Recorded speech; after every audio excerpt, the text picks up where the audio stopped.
Hello, everyone. My name is Timea Crofony, and it's my great pleasure to welcome you to the next episode of our series, the EEIS Talks on Israel Studies. And also I have the honor of introducing Professor Gal Ariely. Please welcome. Thank you very much. And as for a brief introduction, Professor Ariely is an associate professor at the Department of Politics and Government at Ben-Gurion University of the Negev. And his research interest is democracy and national identity. He published numerous articles on these themes together with the topics of collective memory, citizenship, or patriotism. Today, we will talk about his book, Israel's Regime Untangled, Between Democracy and Apartheid. The book was published in 2021 by Cambridge University Press in English. And as the name already suggests, there is something about Israel's regime which needs to be untangled and needs our attention. Some authors or also journalists, they try to fit Israel's situation into one coherent category. It is very often perceived as either liberal democracy created under extreme conditions, or as a non-democracy, or even as an apartheid. Gal Ariely comes with a novel approach to these conflicting interpretations and focuses on three main questions. How can the Israeli regime be classified? What are the borders of the Israeli regime? And what are the key factors that shape the regime and supports its relative stability? Professor Ariely, your approach is based on so-called disaggregation or on the breakdown of the concept of democracy into specific dimensions, and you examine the diverse aspects rather than classifying the regime as a whole entity. My first question is, how did you even come up with the idea to write this book? What was your main motivation behind writing it?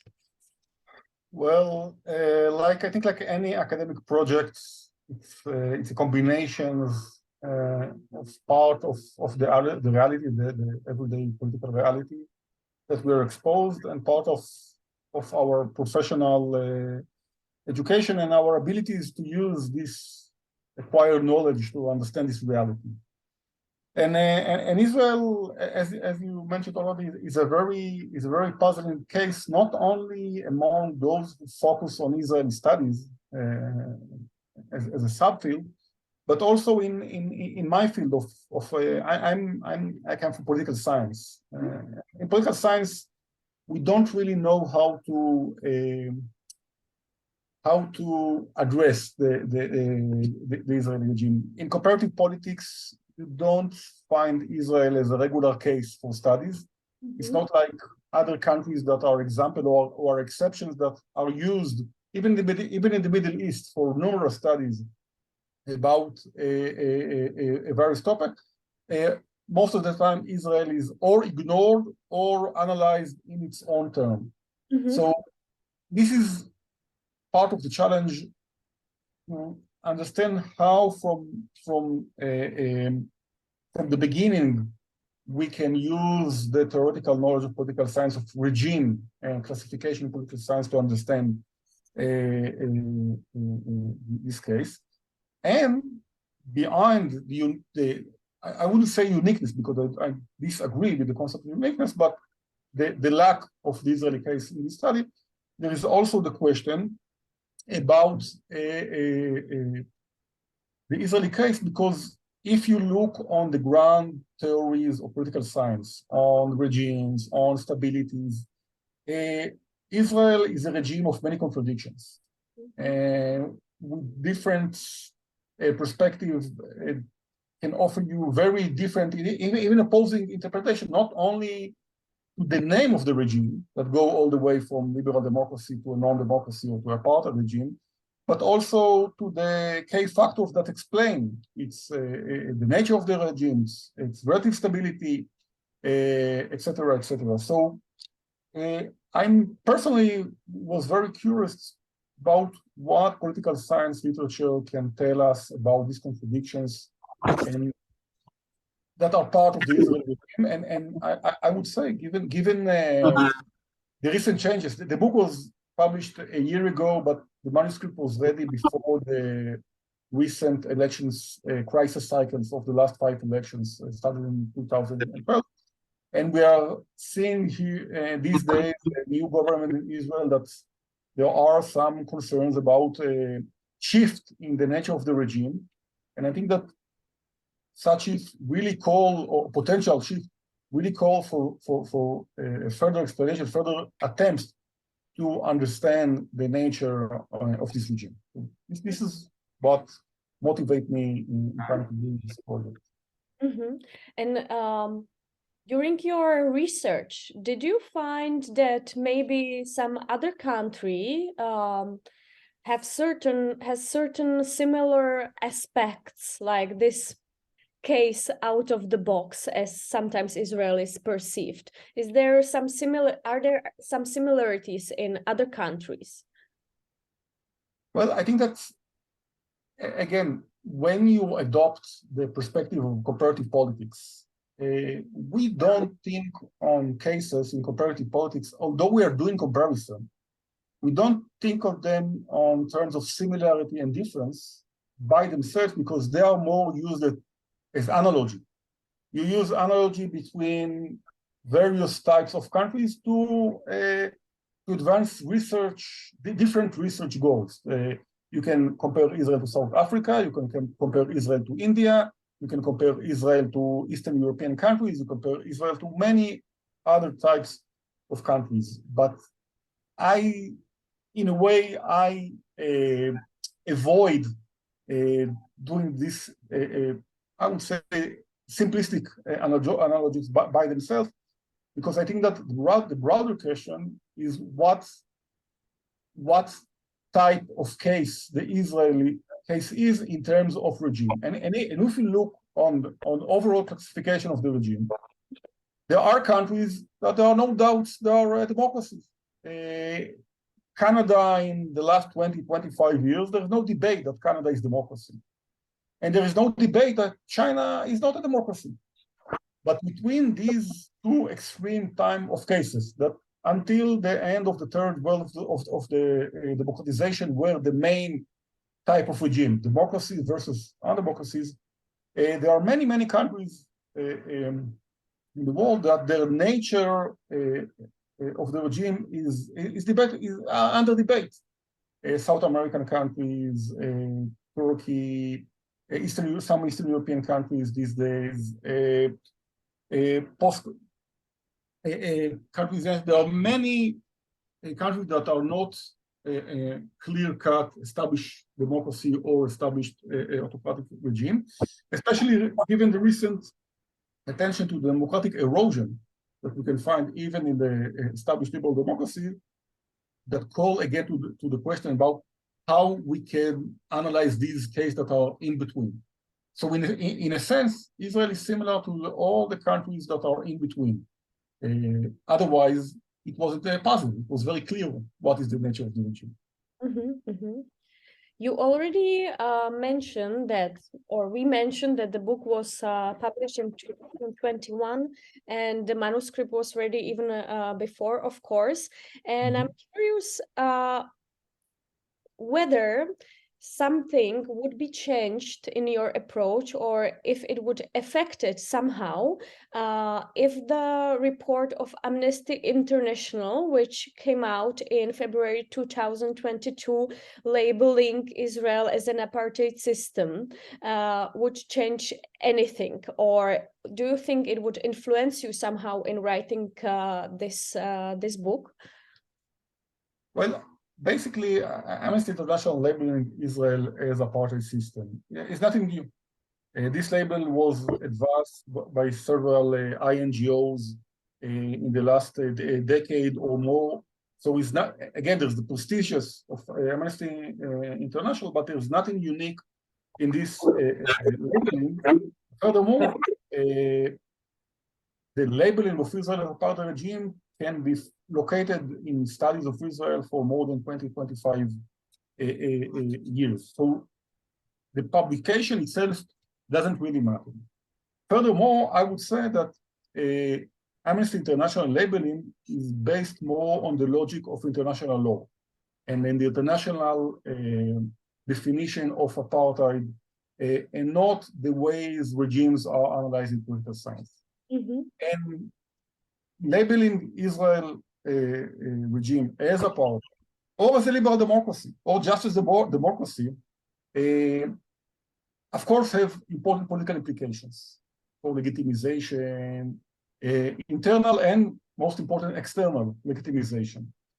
But what I've tried to argue in the book, that any label of the regime, whether it is apartheid regime, or a liberal democracy, or ethnic democracy, or ethnocracy, have very, very important potential contribution, but the labeling itself is always partial, because you cannot take the Israeli case and use a single label to have a current description of the regime. And this is one of my key points that I tried to make in the book. And every attempt, every time that someone use a coherent, close definition of the regime as a whole to explain the Israeli reality, there is something missing.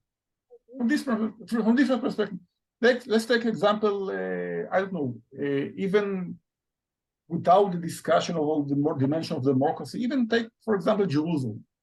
If United Jerusalem, so-called, is part of Israel, so how it could be that many people who live in Jerusalem are entitled to vote, are entitled to citizenship, are entitled to rights that come with citizenship, which is the basic definition of democracy.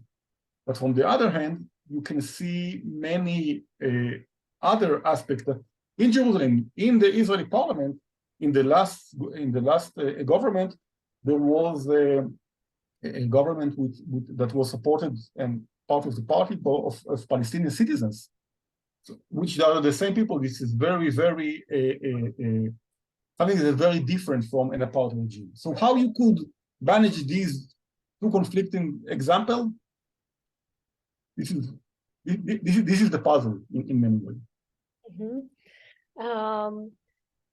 You build upon the approach in your book that basically Israeli case illustrates the analytical weakness of the concept of democracy that we have, and we already mentioned this, or you mentioned it, that we have in general a tendency to analyze regimes as whole entities, and thus when a certain regime does not fit this rigid category, it creates certain confusion with pretty obvious consequences. And you suggest different approach to analyze individual aspects of given regime. We said that it means that we would disaggregate the aspects of democracy into specific dimensions. And I was wondering if you can maybe, for our audience, to elaborate more on that approach and in what aspects specifically it's useful for Israeli case. I would love to, but first, I think that it's very important to emphasize the distinction between the normative claim about the Israeli regime that was part of your recent a question, and as a part of the debate about the labeling of the regime. How do we label the regime has a very important normative implication. And any labeling of the regime, regardless of the debate on the scholarly base of this definition, has normative implication. As a political scientist, I don't overlook the normative aspect, of course, of any labeling of the regime, but I would say that the analytical perspective that try to analyze and explain the regime must differ itself from the normative component. So this is the motivation behind adopting the disaggregate approach. It's not a bypass of the normative question, it's just another way to focus on the analytical perspective. So, but and the second thing I would like to emphasize that this is not my my original argument. It is not an argument I developed to the Israeli case. It is part of a larger understanding about classifications of regimes that have developed in the last decade or so. It was led by Michael Coppedge and the team that created the Variety of Democracy project. This is the most updated cross-national regime data that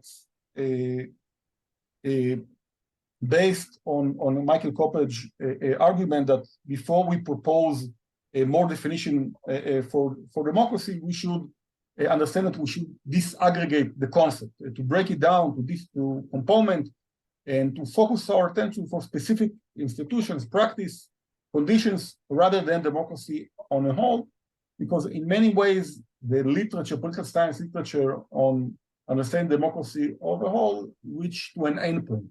And what the VIDEM project is trying to do is trying to overcome this approach. And when we apply their approach to the Israeli case, we can see that it enable us a more accurate description of the regime. We can see, for example, if we'll take the development of the last month since the elections. The last election in 2022 elections were highly competitive, highly fair, they were in the highest standard of inclusions, of representation. The turnout was very high. It was a very, very democratic moment. It wasn't unique because most elections in Israel are very, very democratic vis-a-vis the standards of what are democratic elections. At the same time, we see that the governments that were structured after these elections advance a very unliberal perspective of democracy. So, and this perspective might lead to institutional change in Israel, might even change some component of the regime, differ. So this aggregation enables us to see how in this case there is a tension between the representation and the liberal aspects of democracy. And again, given the recent scholarly attention to democratic erosion, it's not unique to Israel. We see the differences between these aspects, the democratic aspect and the liberal aspects in many other countries. That's true. I was the whole time thinking about, because we are now in Czech Republic just before the second round of presidential elections, and of course even sometimes through very advanced democratic elections, the not so much democratic outcome can be expected, which is definitely, as you said, not so special only for Israel. I was thinking, in general, if it can be said, what are the main mistakes in the classifications of Israel? What are the biggest overlookings, let's say, which maybe certain research or even general public are not considering? Well, first of all, I don't think I would use the word mistakes, because they're not mistakes. They're just focusing on different things and different approaches.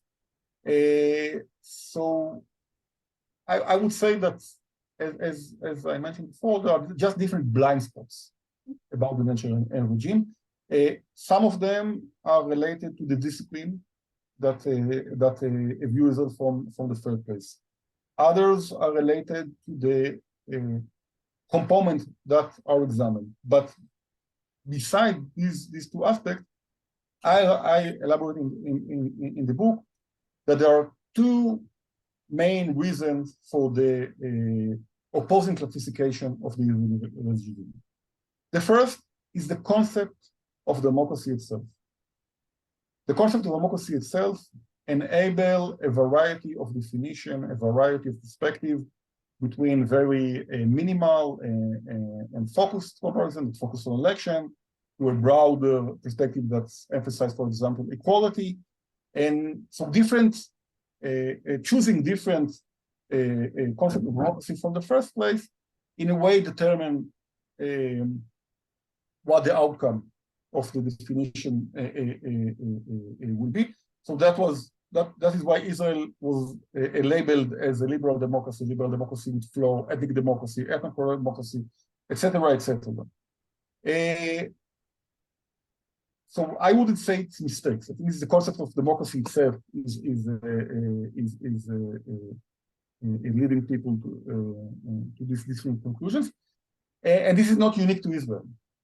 What is more unique, I think, in the case of Israel, is the question: what are the borders of the regime?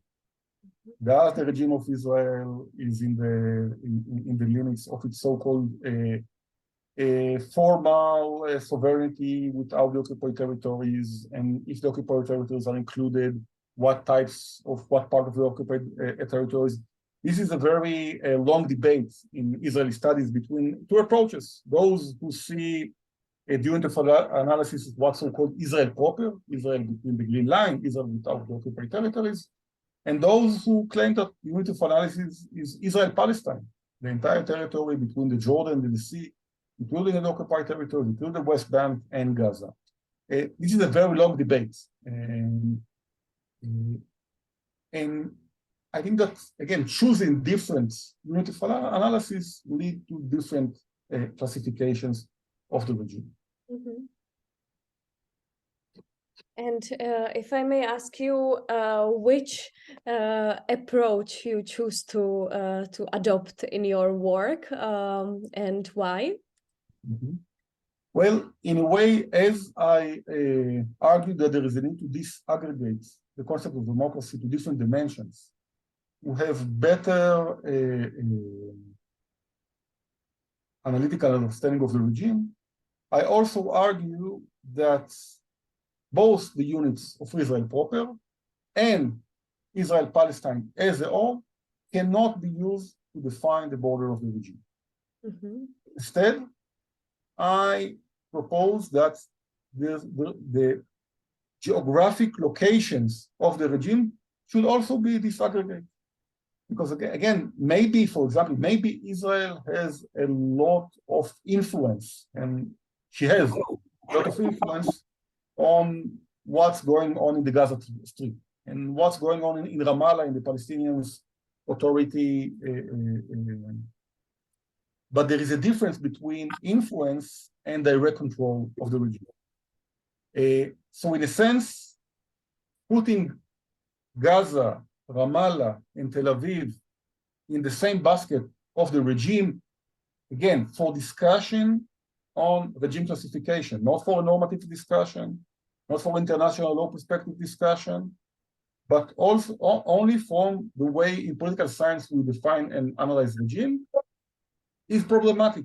At the same time, overlooking Israel's influence on the occupied territories, on the sea zone, which is most of the West Bank is sea zone, and East Jerusalem, is also a partial description of the regime. And describing the Israeli regime only as one that is relevant for the Israel proper is also wrong. So I think this aggregates and approach different zone of control in different time periods should be adopted. Mm-hmm. And can you tell us, please, what dimensions you covered or zones for control? Well, yes, I think that by and large, of course, we could disaggregate it to more dimensions. But I look on three main sources. There's the Israel between the 48 borders. This is one thing. And there is Israel in the occupied territories from 67 until the Oslo Accord in the 90s. And then there's Israel and the occupied territories which are annexed Jerusalem and Area C, which are part of the regime, because Israel operated there as the controlling regime. And there is also the occupied territories behind this border, which are sort of enclaves that are highly influenced by the regime, but they are not part of the regime itself in the broad definition of how we classify regimes. I think that we will leave for our audience and your readers to find more detailed conclusions for every dimension you analyzed. But now I have maybe more theoretical question, which can be also a bit idealistic. Because you said that from the analytical perspective of political science, you don't answer the questions of normativity or international law and so on. How can, in your perception, political science can diffuse the outcomes of the research to general public, to maybe not to see everything so black and white, let's say? Well, I have to admit that until a few weeks ago, I was in the approach that there is an intellectual advantage, I would say, in looking at the complexity of the regime and understanding its complexities. But I'm not sure that besides the analytical purpose or the theoretical purpose, if you look on the normative and the political implications of these classifications, in the last few weeks, I changed my mind, because you can see that different interpretations of the regime, different imaginations of the Israeli regime are very important for political mobilization. For example, those who opposed the so-called reform changes in the Israeli judicial system these days by the government are motivated by a very deep faith that Israel is a liberal democracy, that the Israel regime contains equality, which is untrue, of course. Israel is not based on equality, but they have a very, very deep faith in that. And I'm not sure that explaining them that they are wrong is useful from a normative or political perspective. At the same time, those who see Israel as a non-democratic regime, as an apartheid regime, as an autocratic regime, also has some faith in alternative order, alternative vision of Israel, which I'm skeptical how much it is realistic, but they have a vision that motivate them to offer different interpretation, different visions of the regime, as well as those who see the axioma of a Jewish democratic state and are very keen to the Jewish state, also have a very, very strong mobilization force for their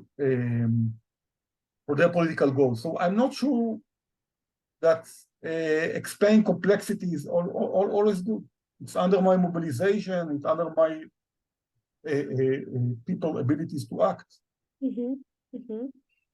Yeah, I think that the crucial part of what you said is definitely the mobilization caused by some shared future vision, and also the collective, let's say, imagination and belonging, let's say, either if it's belonging to one opinion or another. But overall, I think that you write in your book, or you find out that Israel's regime in general appears to be a rather stable one. And what kind of explanations you find for that? What maybe would be conditions for certain transfiguration, which might actually happen also throughout the new government and so on? Well, first of all, I think that's good that we explain first what I mean that the Israeli regime is rather stable. By and large, when we look on the dimensions of democraticness, the political competition, the liberal aspect, and the equality, they didn't change dramatically across the years, like in Turkey, like in other conflictual countries. There was some increase in the democraticness after the 60s. So these aspects of the regime are stable, again, in Israel proper. When we look on the zones of the control of the regime, it was stable until the Oslo Accord, until the first Intifada and the Oslo Accord. Then there were changes in the configuration of control, the Oslo Accords, and then the withdrawal from Gaza. And since 2005, 2006, it is also rather stable, not in the sense that there is no violence or there is peace and calm, but in the sense that there aren't a tremendous shift in the zones of control. Okay? So this is what I mean by stability of the regime. And to explain why the Israeli regime is stable require, I think, several books. It's a long-lasting project. I propose in this book only one explanation, and this is a state capacity. It's the ability of the state to get things done via coercive or administrative force. That was a very important part in stabilization the regime in some parts. But when we look on the path of the last 20 years, we see that since 2000, since the break of the Intifada al-Aqsa and the October riots, that in a way where the endpoint of the liberalization process of the 90s, there is increasing calls, attempts, signs for undermining the liberal aspect of the regimes. There is a long-lasting backlash against the High Court. There is long-lasting backlash against the rule of law. There is long-lasting backlash against all these practice, democratic and liberal politics that are not go hand in hand with the Zionist project. In many ways, most of the times, these challenge didn't change the configuration of the regime of law. There was some incremental change in the liberal components in the last 10 years, but they weren't dramatic change. Mm-hmm. Perhaps this government will undermine the liberal aspect of the Israeli regime to such a level that it create a tremendous shift in the regime. It will unstabilize the regime. Mm-hmm. But the answer to this question also depends about how you define Israeli regime from the first place. Yes. If Israel regime is a liberal democracy, so their shifts are undermining the liberal democracy of Israel. Mm-hmm. But if Israel regime is ethnocratic or ethnic democracy, they are just putting the balance back to its order, putting the Zionist imperative back to its place. Mm-hmm. So there is not it's not imbalancing of the regime, just putting it to where it was historically belonged until the 90s. So the interpretations of these move is also depends about how you understand the regime from the first place. That's super interesting, and I think that also I will personally dwell with these thoughts of like what is actually the beginning, what is the initial thought, and how it changes then the whole view and imagination afterwards. That's very interesting. I was thinking, was there, when you were writing your book, which is amazing and very illuminating, were you surprised by something you find out, or did you have certain consolidated idea even beforehand, or during the process something was like aha moment for you? Well, first of all, I've written the book. It wasn't my PhD project, so I written it after I published in different fields, and I didn't write. It's my first book, so I didn't have experience in writing a book. So it was a surprising in many ways. But I think that first of all, I was a bit shocked by the limited ability to adopt political science and comparative politics tool to analyze the Israeli case. For sure, there are a few scholars like Johan Beck and Aviad Rubin and Oren Barak and Ian Lustig and others that analyze Israel using comparative politics tools, but there are few. There is much more writing about Israel that is loaded with political and normative motivation implications, and much less with analytical motivation, I would say. So I was a bit shocked to see the amount of this, and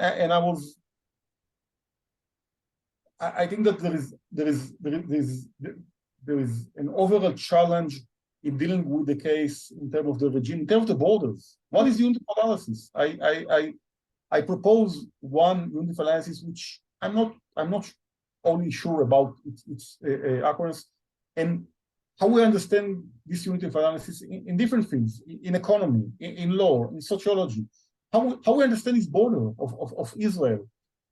It's an open question, and I don't have any reasonable answer for that.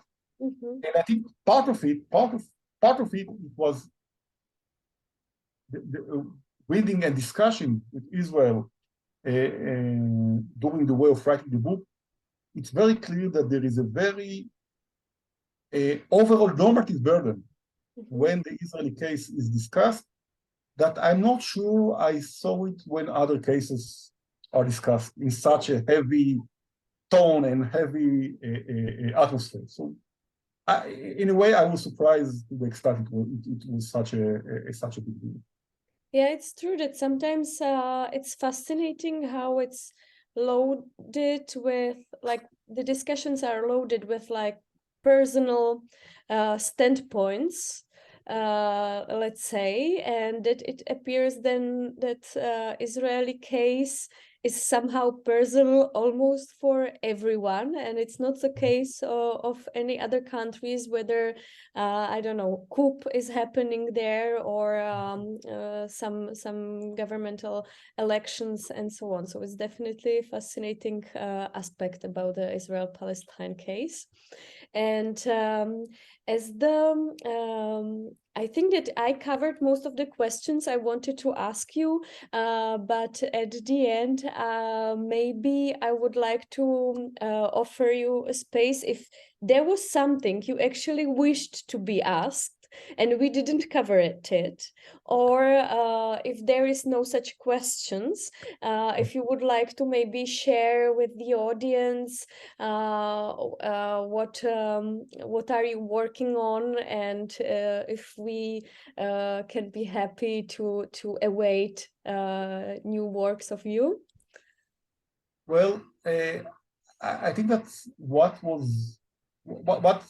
my main motivation is, not to sell any definition of the regime, or not to argue that I can really untangle the Israeli regime. I cannot. The book title is not accurate, because I don't untangle it, I discuss the different way to untangle it.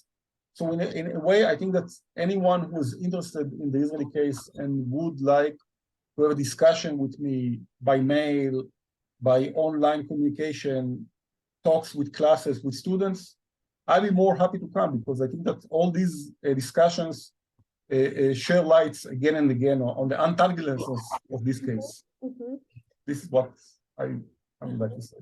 So instead of like finished process of untangling, it's never-ending open field for reinterpretations and further analysis, right? Mm-hmm. In a way. Okay, thank you very much for the interview and for your insights, opinions, and also for your time you shared with us. And also thank you, our listeners. If you are interested in upcoming interviews, you can subscribe to our channel or follow us on social media as Facebook or Twitter. And I would like to also mention that under the EIS Talks on Israel Studies, we would like to promote and support not only senior scholars and well-established academics, but also emerging scholars and young researchers by presenting their papers and work. And so if you are interested to be part of the series, please don't hesitate to contact us on email, which is published on our website. So thank you again, and goodbye. Thank you. Goodbye.